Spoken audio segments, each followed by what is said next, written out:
பக்தி info channel நேயர்கள் அனைவருக்கும் ஆஸ்ட்ரோ பூர்ணாவின் அன்பார்ந்த வணக்கங்கள். இன்னைக்கு நாம பார்க்கக்கூடிய சிறப்பு பதிவு மே மாத பலன்கள்.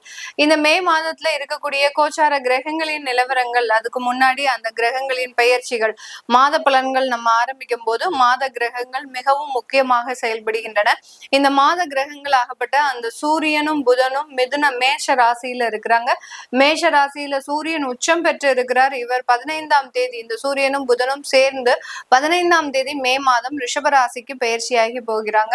இந்த ரிஷப ராசியில ஆட்சி பெற்று இருக்கக்கூடிய அந்த சுக்கிரன் ஆகப்பட்டவர் வரக்கூடிய 14ஆம் தேதி மே மாதம் மிதுன ராசிக்கு பயிற்சியாகி போகிறார். மிதுன ராசியில குரு பகவான் இருக்கிறார். அதனால குரு பகவானோடு சுக்கிரனும் சேர்ந்து செயல்படக்கூடிய ஒரு அமைப்பு அப்படின்றது இந்த மாதத்துல இருக்க போது. இந்த மிதுன ராசியில இருக்கக்கூடிய வருமானத்தை குறிக்கக்கூடிய 2 கிரகங்களும் குருவும் சுக்கிரனும் சேர்ந்து செயல்படும் போது எல்லா ராசி என்பவர்களுக்குமே ஒரு நல்ல ஒரு வருமான வளர்ச்சி அப்படின்றது கண்டிப்பாக இந்த மாதத்துல இருக்கும். அடுத்து சிம்ம ராசியில இந்த கேது பகவான், கும்ப ராசியில ராகு பகவான், அடுத்து மீன ராசியில காலபுருஷனுக்கு 12ஆம் இடமான அந்த மீன ராசியில சனி செவ்வாய் சேர்க்கை அப்படின்றது இந்த மே மாதத்துல இருக்கு. இதுல செவ்வாயாகப்பட்டவர் 12ஆம் தேதி மே மாதம் தன்னுடைய சொந்த வீடான ஆட்சி வீடான அந்த மேஷ ராசிக்கு பயிற்சி ஆகிறார். இந்த கிரகங்களின் அமைப்பு ஒவ்வொரு ராசி என்பர்களுக்கும் என்ன மாதிரியான ஒரு வளர்ச்சியை கொடுக்க போது, எந்தெந்த இடத்துல ஒவ்வொரு ராசி என்பர்களும் ரொம்ப கவனமாக இருக்க வேண்டிய ஒரு தருணமாக இருக்கு அப்படின்றத இந்த பதிவுல நம்ம தெளிவா பார்க்க போறோம். இந்த சேனல்ல முதன்முறையாக பாக்குறீங்க அப்படின்னா சப்ஸ்கிரைப் பண்ணிக்கோங்க. பெல் பட்டன்ல ஆல் ஆப்ஷன் சூஸ் பண்ணிக்கோங்க. கன்னி ராசி என்பர்கள் காலபுருஷனுக்கு 6ஆம் இடமான இந்த ருணர் ரோக சத்ருஸ்தானத்துல இருக்கக்கூடிய ஒரு ராசி இந்த கன்னி ராசி என்பர்கள்.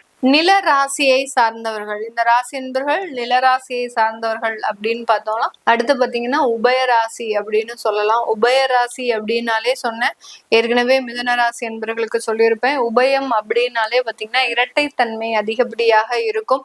ஒரு முடிவு எடுக்கும் போது ஒரு ஸ்திரமான ஒரு முடிவு அப்படின்றது இருக்காது. தன்னுடைய மாற்று இனத்தவர்களிடம், ஆணாக இருந்தால் பெண்ணிடமும் பெண்ணாக இருந்தால் ஆணிடமும் ஒரு வசீகரம் அப்படின்றது அதிகப்படியாக இருக்கக்கூடிய ஒரு ராசி என்பர்கள் இந்த கன்னி ராசி என்பர்கள்.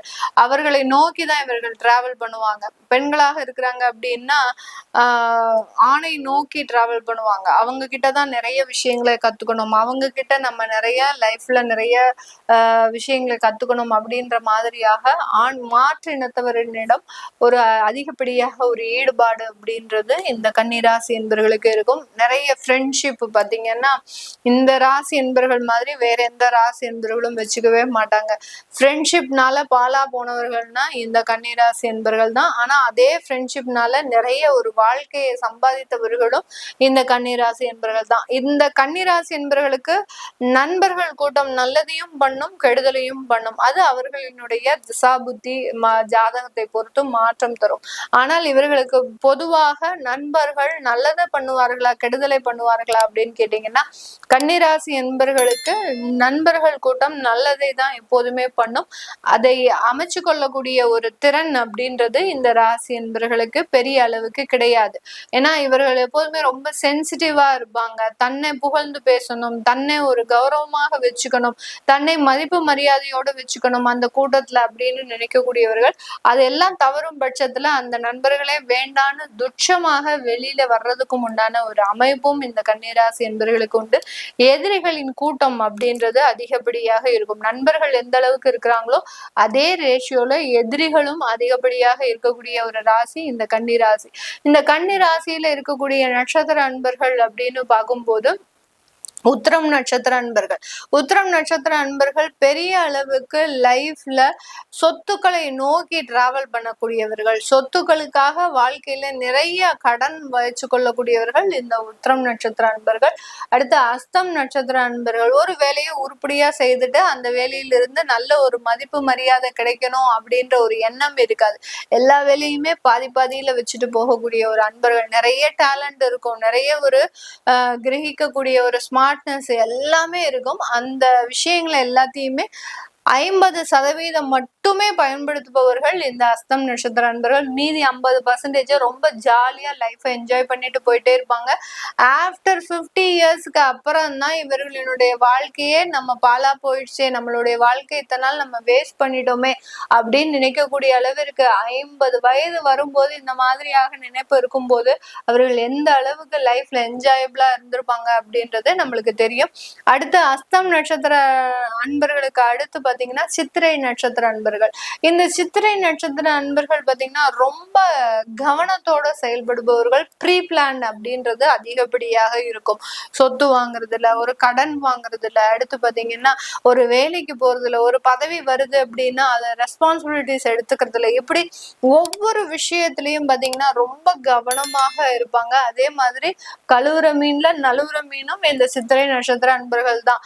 பொறுப்பை நிறைய சுமக்காமல், எப்படி மிருகஷீரிட நட்சத்திர அன்பர்கள் மிதுன ராசியில இருக்கக்கூடிய அன்பர்கள் பொறுப்பை அதிகப்படியாக சுமப்பார்களோ, இந்த ராசியில அதாவது கன்னி ராசியில இருக்கக்கூடிய சித்திரை நட்சத்திர அன்பர்கள் பொறுப்பையே ஏத்துக்க மாட்டாங்க.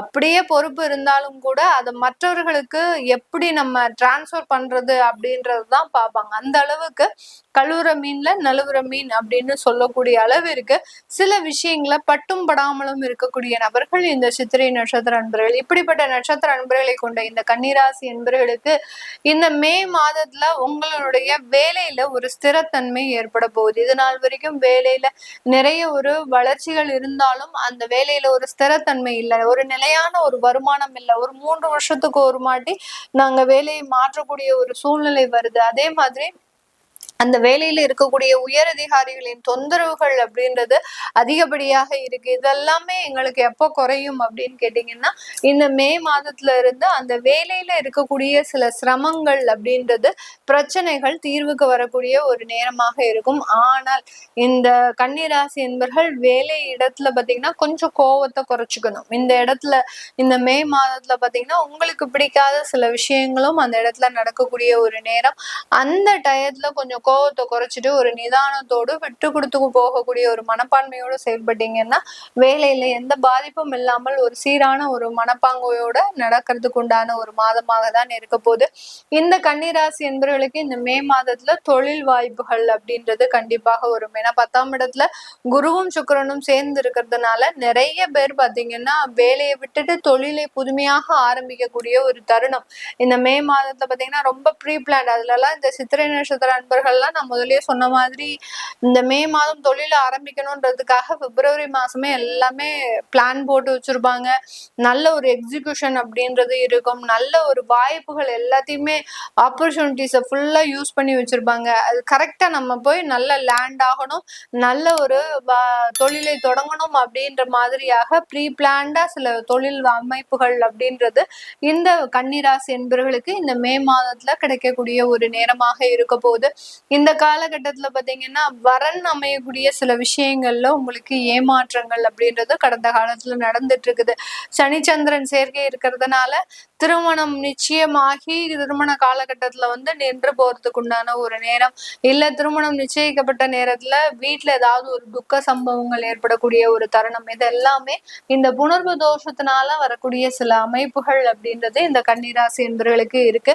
இதனால இந்த ராசி என்பர்கள் ஒரு மன வெறுப்போடு நமக்கு கல்யாணம் செட் ஆகாதா, நம்மளுக்கு திருமண வாழ்க்கை செட் ஆகாதா, நம்மளுக்கு ஏன் இந்த மாதிரியாக நெகட்டிவா நடந்துட்டு இருக்குது. இத்தனைக்கும் இந்த கன்னிராசி என்பர்கள் நிறைய பரிகாரங்களை செய்து நிறைய விஷயங்களோடு இவர்கள் தொடர்பு படுத்தி இருந்தாலும் இந்த வரன் பார்க்கக்கூடிய திருமண முயற்சிகள்ல நிறைய நெகட்டிவான விஷயங்கள் அப்படின்றது கண்டிப்பாக இருக்கும். மாணவர்கள் இவர்களினுடைய வாழ்க்கையில நிறைய ஒரு உத்வேகத்தையும் நிறைய ஒரு உச்சத்தையும் அடையக்கூடிய ஒரு மாதமாக தான் இந்த மே மாதம் இருக்க போகுது. எப்படி இவர்களுக்கு இந்த மாணவர்களுக்கு கடந்த காலத்துல நிறைய ஏமாற்றங்கள் இருந்ததோ, நிறைய மாணவர்கள் எல்லாம் பாத்தீங்கன்னா 10th ரொம்ப பெரிய அளவுக்கு குறைவான மார்க் வாங்கியிருப்பாங்க. இந்த 12th அப்படின்ற வரக்கூடிய இந்த டயத்துல பாத்தீங்கன்னா அவர்களினுடைய ஸ்கோரே பாத்தீங்கன்னா வேற லெவல்ல இருக்கும். அந்த அளவுக்கு அந்த ஸ்கோர்ஸ் அப்படின்றது மிக பெரிய அளவுக்கு உச்சத்தை தொடக்கூடிய அளவுக்கு இருக்கும். இவர்களினுடைய கல்வியில பாத்தீங்கன்னா மிகுந்த கவனமோட செயல்படுறதுக்கு உண்டான ஒரு நேரமாகவும் யோகமும் இருக்க போது. வியாதி சம்பந்தப்பட்ட விஷயத்துல இவர்களுக்கு ரத்தம் சம்பந்தப்பட்ட குறைபாடு வருவதற்கும், ஆண்களாக இருந்தீங்க அப்படின்னா குழந்தைகள் சம்பந்தப்பட்ட குறைபாடு இருக்கிறதுக்கு உண்டான ஒரு நேரமாக இருக்கு. அதுக்கு தேவையான நெசசரி ட்ரீட்மெண்ட் அப்படின்றது எடுத்துக்கிறது நல்லது. இரத்த குறைபாடு எல்லாம் பாத்தீங்கன்னா பெண்களுக்கு ஹார்மோன் சம்பந்தப்பட்ட பிரச்சனைகள்லாம் அதிகப்படியாக இருக்கும். அதனால அடிக்கடி கோவம் வர்றது, அடுத்து பாத்தீங்கன்னா வீட்டு வேலை செய்ய முடியாம தடுமாற்றம் அடையிறது, இது எல்லாமே இந்த மே மாதத்துல இந்த பெண்களுக்கு வரக்கூடிய ஒரு நேரம். அதனால அதுக்குண்டான மருத்துவ ஆலோசனை பெறுறது பெண்களுக்கு இந்த மே மாதத்துல கன்னிராசி என்பவர்களுக்கு மிகவும் ஒரு சிறப்பு வாய்ந்த ஒரு நேரமாக இருக்க போகுது. அடுத்து இந்த காலகட்டம் இந்த கன்னிராசி என்பவர்களுக்கு வெளிநாட்டுல நல்ல ஒரு வாழ்க்கை, அடுத்து பாத்தீங்கன்னா திருமண உறவுகள்ல இருந்த சிக்கல்கள் எல்லாமே தீர்வதற்குண்டான ஒரு நேரம். இதெல்லாமே நம்ம கோச்சார நிலவரப்படி பலன்களை கணிச்சு சொல்லியிருக்கிறோம். உங்களுடைய சுய ஜாதக தசாபுத்தி பலன்களை பார்க்கணும் விருப்பப்படுறவங்க கீழே இருக்கிற நம்பருக்கு வாட்ஸ்அப்ல அப்பாயின்மெண்ட் வாங்கிக்கிட்டு நீங்க கன்சல்ட் பண்ணிக்கலாம். உங்களுடைய குழந்தைகளுக்கு ஜாதகம் எழுதணும், நியூமராலஜி படி பயிர் வைக்கணும்னு நினைக்கிறவங்களும் கீழே இருக்கிற நம்பருக்கு வாட்ஸ்அப்ல மெசேஜ் அனுப்புங்க. அதற்குண்டான விவரங்கள் தெரிய வரும். உங்களிடமிருந்து விடைபெறுவது உங்கள் ஆஸ்ட்ரோ பூர்ணா. நன்றி, வணக்கம்.